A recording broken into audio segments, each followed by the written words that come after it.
नमस्कार दोस्तों, आप सभी को 77वें स्वतंत्रता दिवस की बहुत बहुत बधाई और शुभकामनाएं। और आज हम अपने उन वीर सपूतों को नमन करना चाहते हैं जिनके त्याग, बलिदान, तपस्या और उनके शौर्य वीरता के बदौलत आज हम और हमारा देश आज अपना 77वां स्वतंत्रता दिवस मना रहा है।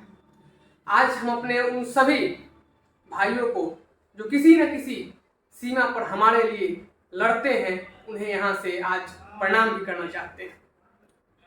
आज जब हम अपना 77वां स्वतंत्रता दिवस मना रहे हैं तो हमें यह भी चाहिए कि हम अपने इस 76 वर्षों के जर्नी में, यानी कि आज़ादी के 76 साल पूरे होने पर 77वां स्वतंत्रता दिवस के अवसर पर हमने एक देश के रूप में क्या खोया, क्या पाया, इसके बारे में भी हम बात करें। तो चलिए हम शुरू करते हैं। सबसे पहला जो मेरा मुद्दा होगा, महिला।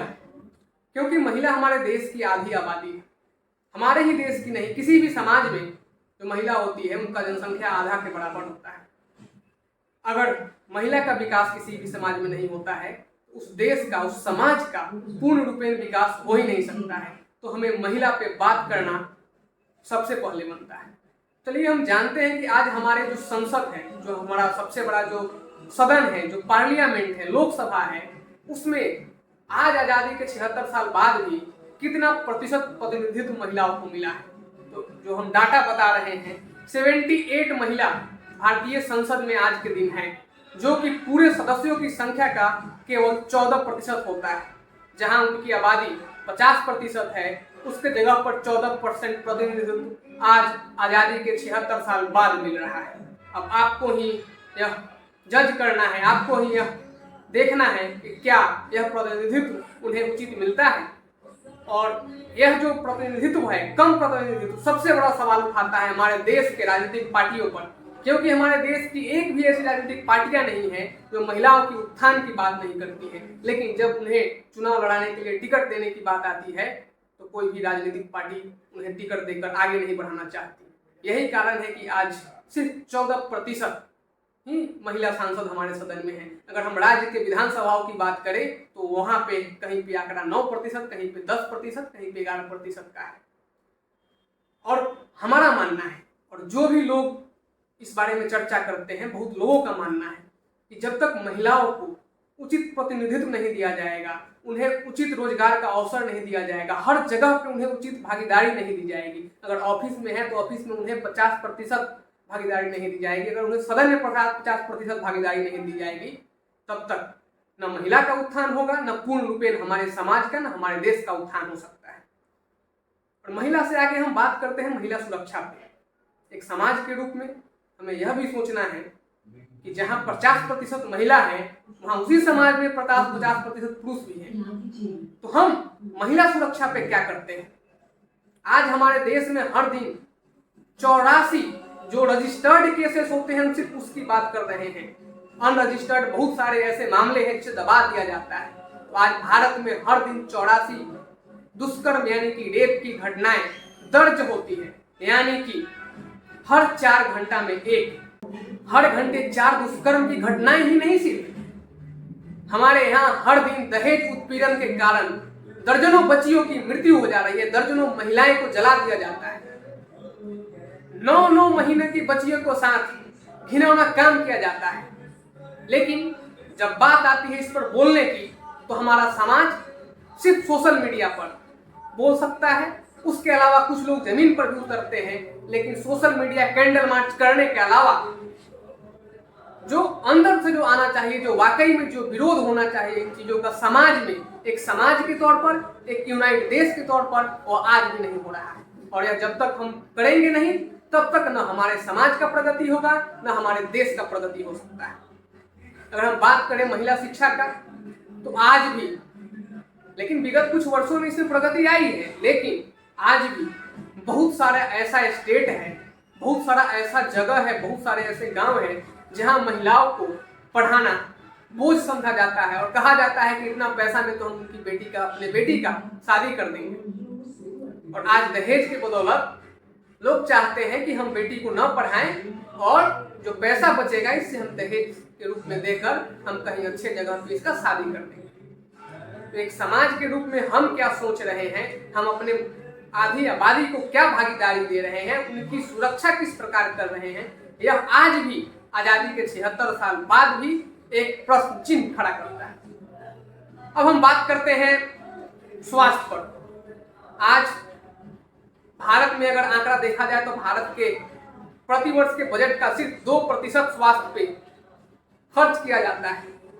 और आज प्राइवेट हॉस्पिटल अगर ना हो तो आज भी भारत के सुदूर बहुत सारे ऐसे इलाके हैं, अगर कहें तो मैक्सिमम आबादी को सुचारू रूप से स्वास्थ्य व्यवस्था नहीं मिल पाता है।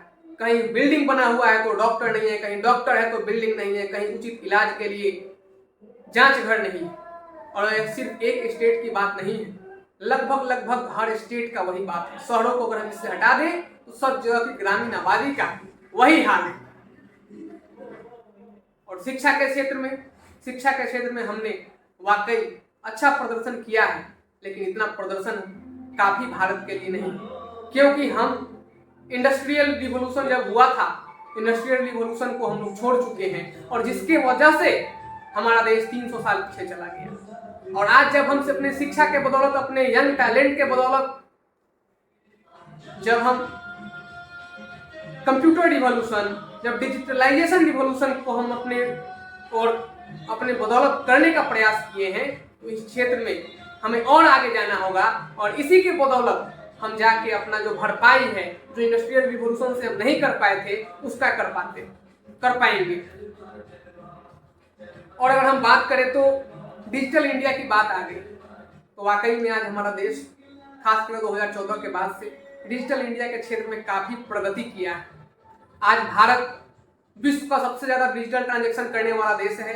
आज भारत विश्व में सस्ते डाटा उपलब्ध कराने वाले देशों में से एक है।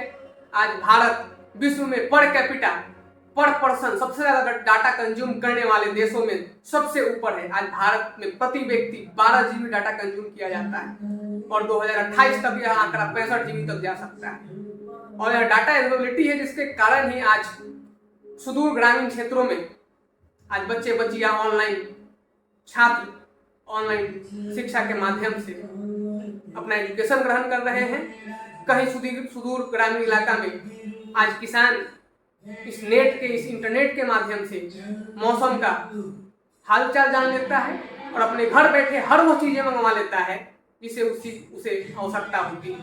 तो वाकई आज डिजिटल इंडिया का तो फायदा दिख रहा है। आज हर चौक चौराहे पर, हर गली नुक्कड़ पर आप कहीं भी जाइए, आप अगर हम कहें तो हम खुद, हमें तो ऐसा लगता है बहुत जगह हमें कई दिनों तक हो जाता है कि हम कैश नहीं यूज कर पाते हैं और डिजिटल ट्रांजैक्शन से ही हम चल लेते हैं। कहीं कहीं जरूरत पड़ती है, लेकिन सही बता रहे हैं तो 5-5 दिनों तक हमें कैश यूज करने की आवश्यकता नहीं पड़ती। दूसरा जो सबसे बड़ा चीज है जिस पे हम आपका ध्यान आकर्षण करना चाहते हैं, भारत में जो हम देखते हैं कि यहाँ नौकरियों में जो जजमेंट है, कहने का मतलब जो प्रोफेशन है, उसको लोग बहुत गौर से जज करते हैं। हम आपको इस पे ध्यान आकर्षण करना चाहते हैं कि हम एक पॉडकास्ट सुन रहे थे, भारत के राजदूत, चाइना में राजदूत थे जो 1980 में गए थे, उनका नाम भूल रहे हैं। उन्होंने बताया कि चाइना और भारत लगभग, उन्होंने बताया कि एक ही समय में आजाद हुआ, लेकिन 1980 के दौर में चाइना ने क्या किया और हमने क्या किया, जो आज हम कर रहे हैं चाइना ने 1980 में वही कर दिया। और वहाँ के लोगों में अगर वहाँ एक बस ड्राइवर भी है तो उसे भी उतना ही इज्जत मिलता है जितना ही किसी एक ऑफिसर को। उन्होंने एक वाक्य का उदाहरण देते हुए कहा कि वो जब चाइना में पोस्टेड थे तो वहाँ के ऑफिसर्स को, वहाँ के जो डिप्लोमेट्स थे उनको अपने यहाँ डिनर पे बुलाते थे। तो जब डिप्लोमेट्स आते थे तो कहते थे कि मेरा ड्राइवर बाहर खड़ा है, आप उन्हें भोजन करवा दीजिए। उनके कहने का मतलब था कि वह डिप्लोमेट्स जो उतना बड़ा अधिकारी है उसे अपने ड्राइवर की चिंता है, ड्राइवर के भोजन की चिंता है। लेकिन हमारे यहाँ यह वाकई बहुत कम देखने को मिलता है। तो हर प्रोफेशन का रिस्पेक्ट करना चाहिए, कोई भी प्रोफेशन। आज हम कहते हैं कि बहुत सारे ऐसे लोग हैं जो अलग अलग काम करते हैं, लेकिन हमारे समाज में उन्हें हेय दृष्टि से देखा जाता है। उन्हें देखा जाता है कि यह छोटा है, यह नीच है, यह काम कर रहा है या वह काम कर रहा है। तो जब तक हम इस सोच को नहीं बदलेंगे और जब तक हम लोग एक रूप से सब चीज को नहीं देखेंगे, तब तक वाकई में आजादी का मायने सही रूप में नहीं हो सकता है। तो अगर हम कहें कि आज आजादी के 76 साल बाद भी आज भारत को आजादी चाहिए, तो पूर्ण रूप से हम कहेंगे कि भारत को आज़ादी चाहिए। यह नीच सोच और जजमेंट करने वाले माइंडसेट से भारत को आज भी आज़ादी चाहिए। दुष्कर्म और लगातार महिला उत्पीड़न की होती घटनाओं से भारत को आज भी आज़ादी चाहिए।